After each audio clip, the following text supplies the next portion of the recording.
ఉపవాసం, ప్రార్థన, త్యాగం, దాన ధర్మాల ద్వారా ప్రాపంచిక విషయాలను త్యజించి క్రీస్తును ధరించి క్రీస్తుని చెంతకు చేరాలి. ఉపవాసము ద్వారా మనకు దేవుని అవసరం ఎంత ఉందో తెలుస్తుంది. క్రీస్తు ప్రభుని శ్రమల, మరణ, పునరుత్థానము ద్వారా దేవునికి మానవునికి మధ్య ఒక ఒడంబడిక మధ్యవర్తిగా ఉన్నారు.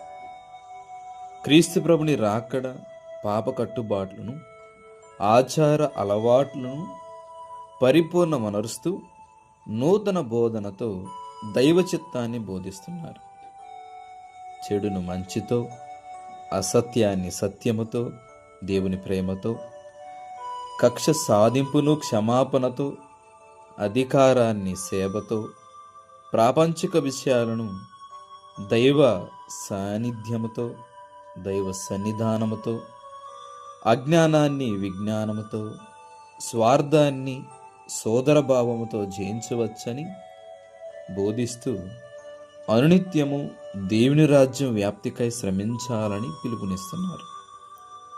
మనుషులను సంతోషపెట్టే విషయాలకై ప్రాకులాడకుండా దేవుని మహిమపరిచే విషయాలకై తపించే విశ్వాసము, నమ్మకము దయచేయమని ప్రార్థించుదాం.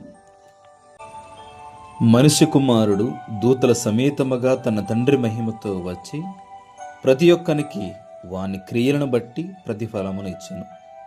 మత్తయి సువార్త 17వ అధ్యాయము 27వ వచనము.